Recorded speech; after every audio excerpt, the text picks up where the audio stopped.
бастамастан бұрын біз топқа бөлініп алайық, иә балалар? Мен сізге қазір қима қағаздарды таратамын. Қима қағаздағы өлең шумақтар арқылы 4 топқа бөлінеміз балалар. Келістік пе? Қазір мен өлең шумақтарын өзім оқып беремін. Мен сол өлең шумақтар арқылы 4 топқа бөлінеміз. Қазір қиқамызды қырға шықты.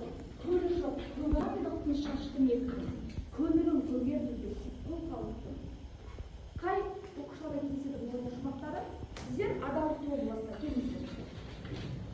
Арқада қор болған босқа кетіп еңбек бейнет, құлдарға құлдықтан жоқ артық зейнет. Оттай бер жануарын екі аяқты, адамды хайуанға қанша қажет. Сіздер де ма? Екінші топ боласыздар, келіңіздер, қамқорлықта. Біз қазір жаңа тақырыбымызды бастамастан бұрын өткен сабаққа шолу жасайық балалар. Бірінші тақтада бізге не берілген? Яшықта берілген, иә? Осы яшықтың артында өткен сабақтардың сұрақтары жасырынып өтті. Қазір бір-бірден шығып сұраққа жауап берсеңіздер дейді. Өтілген, өткен тақырыптар бойынша. Келіңіз. Оқыңыз сұрақты. Ахмет Байтұрсынұлы 20 жылдары аралығында өмір сүрді. Ахмет Байтұрсынұлы 1873 және 1937 жылдары өмір сүрді. Дұрыс па балалар?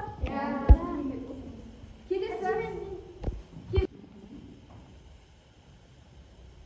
Неліктен ақын жасық болмай асыл болмай дейді. Өйткені адамдар жасық болса, ол еркіндікті сезбей тек қана қараңғылықтан отыра береді. Ал асыл болса, ол еркіндікке шығып, өзінің еліне еркіндікке шығып, бостандыққа шықса келгені. Дұрыс, яғни сол өлеңді сол үшін алған болды, иә, бұл кісі? Келесі. Қай яшын алдайсыз? Ақын кімге қызмет етуді қалайды? Ақын өз еліне қызмет етуді қалайды және басқа елге тәуелді болмай, өз еліне тәуелді болғысы келеді. Дұрыс па?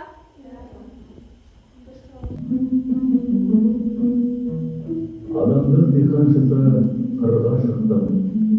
Көлі жоқ, көгалы жоқ қырға шықтым. Қор болған, босқа кетіп еңбек бейнет. Құлдарға құлдықтан жоқ артық зейнет. Оттай бер, жануарым екі аяқты. Адамдық диқаншысы өлеңін шынайы өмірмен салыстыру. Сабағымызды мақсаты.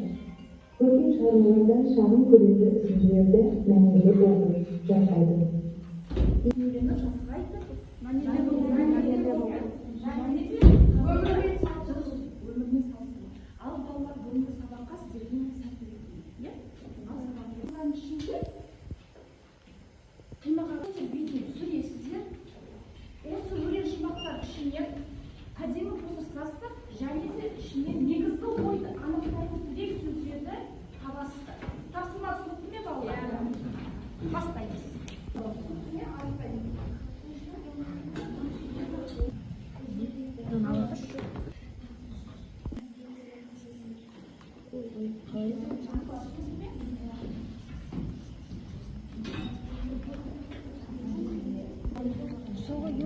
Мен көрген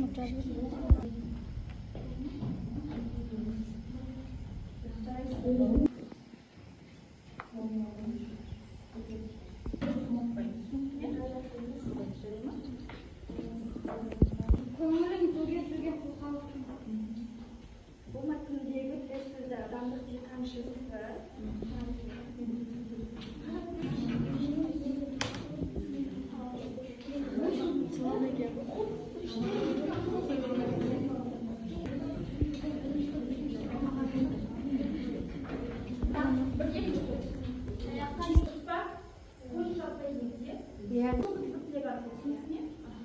олар өте жақсы айтып мәнерлеп оқыды.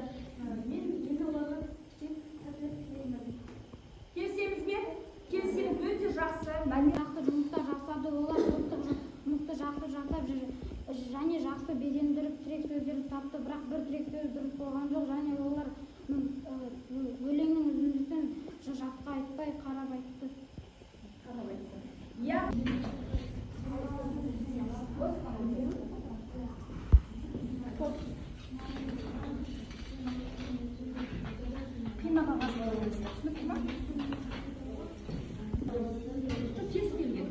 Kez kelген үзіндіні аласыздар, кез келген өзі түсінікті ме? Бастаңыздар.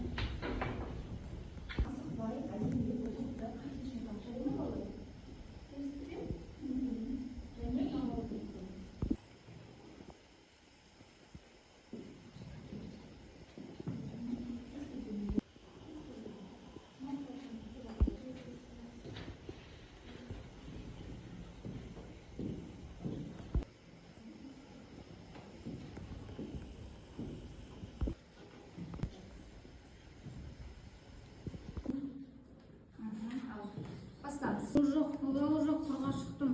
Тұқымы адамдықтың, шаштым ектім, көңілін көгертуге құл халықтың. Өз сөзіммен сипаттау. Ең бірінші тұқымын адамдықтың, шаштым ектім, көңілін көгертуге құл халықтың. Өз сөзіммен сипаттау. Ақын өзін бекін ететін. Қор болған босқа кетіп еңбек зейнет, құлдарға құлдықтан жоқ артық зейнет. Оттай бер жануарым екі аяқты адамды хайуанға қол қырдырып деп айтып тұр. Өйткені бұл да адамдарға ұрып-соғып ешкімді ұнайды елімізді естіп алып. Құлдарға құлдықтан жоқ артық зейнет. Оттай бер жануарым екі аяқты адамдарға өмір бойы құл болып жүруден басқа зейнет. Қырға шықтым. Көлі жоқ, көгалы жоқ, құрға шықтым. Тұқымын адамдықтың, шаштым ектім, көңілін көгертуге құл халықтың. Өз сөзіме сипаттау. Диханшы адам қырға шыққан, ол өкінді. Не көлі жоқ, не көгалы жоқ, құрға шықтым, деді. Тұқымын адамдықтың, шашқан, ол... Ахмет Байтұрсынұлы өз елін оятты. Ол айтайын деді, біреудің құлы болғанша өз елдеріне жұмыс істеңдер деп. Жарайсыз, керемет. Енді балалар, сіздерде дисквитер бар, бағалау шкаласы бар, бағалап отырамыз. Келесі үшінші тапсырмаға көшеміз.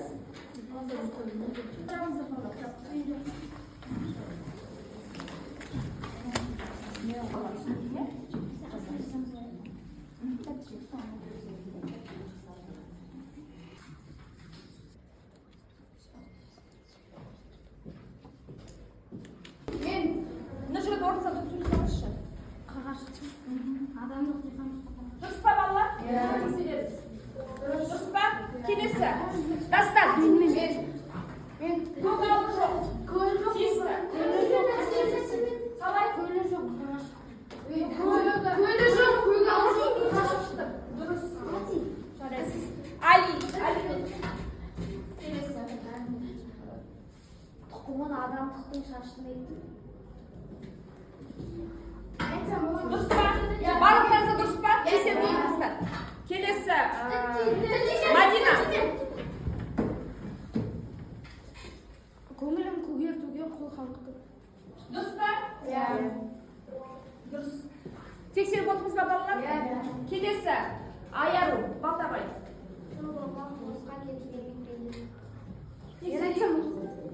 Өз мәресіне жетіп қалды. Қазір бір-екі оқушы өзінің бағалауын айта кетсе, кім айтады? Мамасын сәйкес. 6 балалың, жарайсың. Келесі. 10-шы баспалдаққа келдім мен. Себебімен дескриптора қарай отырып шумақты мәнерлеп оқыдым. Сайттың шумақтан ел бойды білдіретін тірек сөздерді таптым және осы жердегі екінші, үшінші тапсырманы толық орындадым. Жарайсың. Шкаласын жинап бересіздер. Аты жүрген жазыңыздар ғой, мен бағалаймын, бағалайтын боламын. Тақтада бүгінгі сабаққа рефлексия беріп кетеміздер. Келіңіздер. Басыңыз.